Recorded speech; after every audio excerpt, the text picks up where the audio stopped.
నమస్తే, నేను మీ సంపత్. గత కొంతకాలంగా ఎస్ఐఆర్ పేరుతో ఓటర్ నమోదు ప్రక్రియ ఏదైతే ప్రారంభించిందో దాని గురించి ఈనాడు పేపరు ఒక బాంబు పేల్చే కథనాన్ని ప్రచురించింది.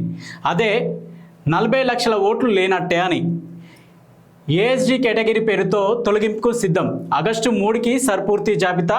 ప్రత్యేక సమగ్ర సవరణలో భాగంగా రాష్ట్రంలో సుమారు 40 లక్షల ఓట్లను అన్సెలెక్టబుల్ మళ్ళీ వెనక్కి తీసుకునే వీలు లేని కింద తొలగించడానికి రంగం సిద్ధం చేసినట్టు సమాచారం. రాష్ట్రంలో 100% ఇమ్యురేషన్ పత్రాలను పంపిణీ చేశామని, అందులో కొన్ని అన్సెలెక్టబుల్ పేరుతో పత్రాలు సేకరించడానికి వీలు లేకుండా ఉన్నాయని ఎన్నికల అధికారులు లెక్కలు చూపిస్తున్నట్లు తెలిసింది.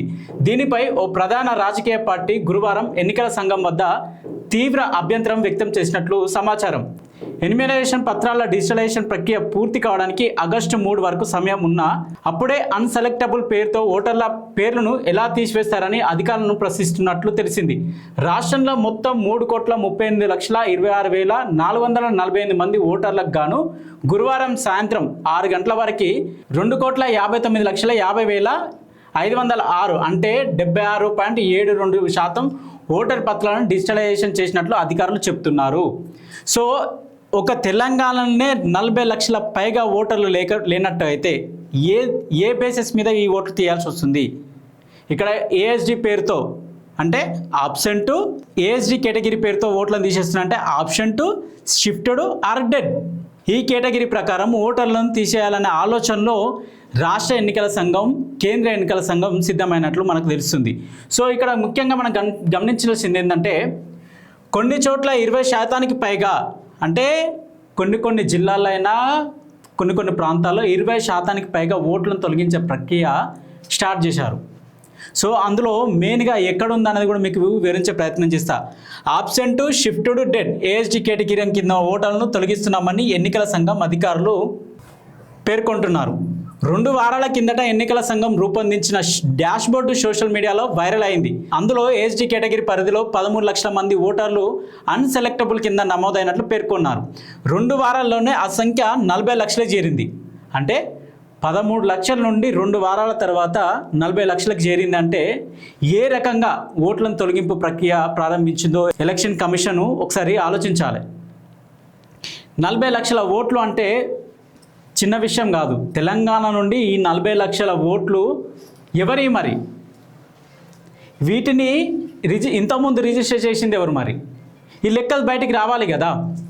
2 వారాల్లోనే ఆ సంఖ్య 40 లక్షలకు చేరింది. నియోజకవర్గాల వారీగా చూస్తే మంచిర్యాలలో 23%, కరీంనగర్లో 20%, కుత్బుల్లాపూర్లో 21%, ఉప్పల్లో 28%, సికింద్రాబాద్లో 24%, సికింద్రాబాద్ కంటోన్మెంట్లో 22%, వరంగల్ పశ్చిమలో 26% మంది ఓటర్లు ఈ జాబితాలో ఉన్నారు. మిగతా నియోజకవర్గాల్లోనూ 10 నుండి 20% మధ్య వివిధ కారణాలతో వీరిని తొలగించినట్లు తెలుస్తుంది.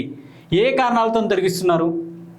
కొంతమందికి మా దగ్గరికి ఎన్యుమరేటరే రాలేదు, మాకు పత్రాలే అందించలేదని చెప్పేసి ఒదిక్కు గొడవ జరుగుతుంది. అసలు వాళ్ళ లిస్టులో పేరుందా లేదా అనేది కూడా వాళ్ళకి డౌట్గా ఉంది. ఇది రాజకీయ కోణంగా కాకుండా ఇది రాజకీయాలకు అతీతంగా చేయాల్సిన కార్యక్రమం కాబట్టి ఈ 40 లక్షల ఓట్లను ఎందుకు తీసేసినారు? ఈ జాబితా మీరు ఆన్లైన్లో పెట్టే అవకాశం ఉందా? పెడతారా 40 లక్షల ఓట్లు అనేది? ఇక్కడ ఎక్కువ శాతం ఇక్కడ ఉంది అంటే ఉప్పలు, సికింద్రాబాదు కంటోన్మెంటు అంటే ఎంత మొత్తం అంటే ఒక తెలంగాణలో హైదరాబాద్ ప్రాంతం నుండి 64% ఓటర్ల జాబితాను తీసేసే ప్రక్రియ మొదలైంది. అంటే హైదరాబాద్లో 13 లక్షల మంది ఓటర్లు ఫేక్గా లేనా? మరి వీళ్ళని ఇంతకుముందు ప్రభుత్వము ఎందుకు చేర్చింది? ఈ ప్రక్రియలో భాగంగా ఉన్న కుట్ర ఏంది? ఇది బయట పడాలి కదా. రాష్ట్రంలో 100% ఎన్యుమరేటర్ పత్రాలను పంపిణీ చేశామని అధికారులు చెప్తున్నా ఇప్పటి వరకు చాలామందికి పత్రాలే అందలేదు. పంపిణీ చేయని పత్రాలను సైతం అన్సెలెక్టబుల్ కింద పంపిణీ చేస్తున్నట్లు పరిగణిస్తున్నట్లు రాజకీయ పార్టీలు ఆరోపిస్తున్నాయి. వాస్తవమే కదా. అన్సెలెక్టబుల్ ఎవరిని సెలెక్ట్ చేస్తున్నారు, ఎవరిని సెలెక్ట్ చేస్తలేరు.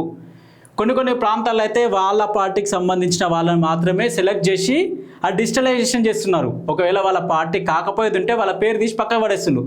అంటే వాళ్ళు ఈ దేశ పౌరులు కాదా, ఈ రాష్ట్ర పౌరులు కాదా? వాళ్ళకు ఓటు హక్కు ఇప్పుడు మొన్నటిదాకా ఉన్న ఓటు హక్కు ఇలా కోల్పోతే వాళ్ళ పరిస్థితి ఏంది? దీన్ని ఎవరు తీసుకోవాలి?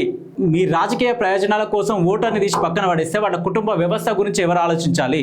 ఇది గమనించాలి కదా ప్రభుత్వం కూడా. ఇక్కడ ఏదైనా ఓటర్ను ఏఎస్డి కేటగిరీ కింద తొలగించాలంటే ఆ పోలింగ్ బూత్ పరిధిలోని పోలింగ్ ఏజెంట్ బిఎల్ఏ సంతకాలు తీసుకోవాలని అంటున్నారు. వాస్తవమే, వాళ్ళ సంతకాలు తీసుకోవాలి. కానీ కొన్ని చోట్ల ఏం జరుగుతుంది, పోలింగ్ ఏజెంట్ సంతకాలు లేకపోయినా కూడా ధృవీకరిస్తున్నట్టు చేస్తున్నారు, అంటే వాళ్ళు లేనట్టు చేస్తున్నారు. అంటే ఇక్కడ ఏం జరుగుతుంది, రాజకీయ కుట్రకోణం కాదా ఇది? సో కొన్ని చోట్ల చిరునామాలో ఓటర్లు లేరని ధృవీకరిస్తున్నట్లు బిఎల్ఏలలో సంతకాలు చేయాలని ఒత్తిడి తీసుకొస్తున్నట్లు సమాచారం. ఎవరు ఒత్తిడి తీసుకొచ్చేది? ఎవరు? లోకల్గా ఉన్న పార్టీ రాజకీయవేత్తలు కదా, లోకల్ పార్టీలో ఉన్న రాజకీయ నాయకులు కదా. ఏ రాజకీయం అధికారంలో ఉంటే ఆ రాజకీయానికి వత్తాసు పాడే బిఎల్ఏలు కూడా కొంతమంది ఉంటారు కదా. సరే, వాళ్ళు ఉండకపోవచ్చు, వాళ్ళ మీద ఒత్తిడి పెట్టి వాళ్ళకి నచ్చని వారి ఓటర్లను తీసేసే ప్రక్రియ కూడా కొనసాగుతుంది కదా. మరి వాళ్ళ ఓటర్ లిస్టులోకి వెళ్ళి వాళ్ళ ఓటర్ పోతే మళ్ళీ ఇక్కడికి వచ్చి కంప్లైంట్ చేయాలి. ఇది కూడా ఒక సొల్యూషన్ చేయాలి కదా. దీన్ని కూడా ఖాళీగా మేము ఎస్ఐఆర్ చేసినాం, మా పని అయిపోయిందని చేతులు దుట్టుకుంటా అంటే ఎట్లా కుదురుతుంది? ఇక్కడ సంతకాలు చేయాలని ఒత్తిడి తీసుకొస్తున్నారంటున్నాం. చాలా చోట్ల బిఎల్ఏలకు అవగాహన లేకుండానే ఏఎస్డి ఓట్లపై పూర్తి వివరాలు తెలుసుకోకుండానే సంతకాలు చేస్తున్నారు. వాడు ఉన్నాడా, పోయిండా, వాడు ఇక్కడున్నాడు, ఎక్కడున్నాడు, ఎక్కడ షిఫ్ట్ అయ్యిండు, ఇవి తెలుసుకోకుండా సంతకాలు చేస్తే రేపు లాస్ అయ్యేది ఎవడు? రేపు ఏదైనా ప్రభుత్వం నుండి, గవర్నమెంట్ నుండి ఏదైనా స్కీమ్ పొందాలన్నా, అర్హత సాధించాలన్నా కూడా ఓటర్ కార్డు అనేది కూడా ఒక ఇంపార్టెంటే కదా. ఆధార్ కార్డుతో మనకు సంబంధం లేదు అంటారు, ఆధార్ కార్డు జస్ట్ ఐడెంటిటీ అంటాడు. మరి ఓటర్ కార్డు కనుక తీసుకొని వస్తే, మరి ఓటర్ కార్డు లేకపోతే వారి పరిస్థితి ఏంటి? ఇక్కడ పత్రాలు సమర్పించని వారి వివరాలు ఇవ్వండి. పిసిసి రాష్ట్రంలో ఎన్యుమరేటర్ పత్రాలను అందించని ఓటర్ల వివరాలను అందించాలని చీఫ్ ఎలక్టరల్ అధికారి సిఇఓ సుదర్శన్ రెడ్డికి PCC election commission coordination committee chairman Pulipati Rajesh Kumar, సభ్యులు వాజిద్ హుస్సేన్ విజ్ఞప్తి చేశారు. పత్రాలు సమర్పించిన వారి వివరాలు ఎందుకు? అసలు పత్రాలు సమర్పించడం ఎందుకు? వాళ్ళు చక్కగా ఇంటికి వెళ్ళి వాళ్ళు ఉన్నారా లేదా తెలుసుకొని వాళ్ళతో సంతకం పెట్టించుకుంటే అయిపోతుంది కదా. ఇందులో ఈ ప్రక్రియలో భాగంగా కూడా చాలామందికి అవగాహన లేకుండా ఫామ్ ఫిలప్ చేస్తున్నారు. ఆ ఫామ్ ఫిలప్ చేయడం వల్ల ఏమవుతుంది, ఒకవేళ తప్పైందంటే దాన్ని తీసి పడేస్తుండ్రు, అంటే ఆ వ్యక్తి ఆ దేశ పౌరుడు కాదన్నట్టే. ఇంకా పలు చోట్ల ఓటర్లను మృతి చెందడం, చిరునామా మార్పు, శాశ్వతంగా వలస వెళ్ళిన వారి జాబితాలో పెట్టారని మా దృష్టికి వచ్చింది. ఓటర్ల జాబితాలో ఈ పేర్లు తొలగించే అవకాశం ఉంది, ఈ వివరాలను మాకు ఇవ్వాలని వారు సీఈఓకు విజ్ఞప్తి చేసినట్టు మనకి ఇక్కడ సమాచారం వస్తుంది. వాస్తవమే, ఒకవేళ ఇక్కడ ఉన్న వ్యక్తి రేపు ఏదైనా జాబ్ విషయమే ట్రాన్స్ఫర్ అయ్యి వేరే ఊరికి వెళ్తే ఎక్కడ నుండి తీసుకుంటున్నారు మీరు ఓట్లు లెక్క? 2002లో నమోదైన ఓటర్ జాబితా ప్రక్రియ తీసుకుంటున్నారు. ఇప్పుడు 2002లో మాత్రం నమోదైందా? మరి ఆ తర్వాత అయినా జాబితా ఎందుకు తీసుకోవట్లేదు? అందరికీ ఉన్న అనుమానాలు ఇవన్నీ. ప్రతి ఒక్కరికి ఈ ప్రక్రియలో నేను ఓటర్గా ఉంటున్నా లేదా అని ప్రతి ఒక్కరికి అనుమానంగా ఉంది. అసలు ఇందులో రాజకీయ కుట్ర ఏంది, ఎవరికి ఓటు వస్తుంది, ఎవరికి ఓటు రాదనే ఒక అనుమానం కూడా ఉంది. సో ఇది 40 లక్షల ఓట్ల గురించి తెలంగాణలో తీసేయడానికి రంగం సిద్ధమైందన్నట్టు మనకు ఉన్న సమాచారం. మరి 40 లక్షల ఓట్లు అవి ఎవరు జాయిన్ చేయించారు, ఎవరి హయాంలో అయినవి, ఇవి కూడా లెక్కలు బయటికి రావాలి. దీని మీద మరింత దృష్టి పెట్టాలని ఎలక్షన్ కమిషన్కి మా విజ్ఞప్తి.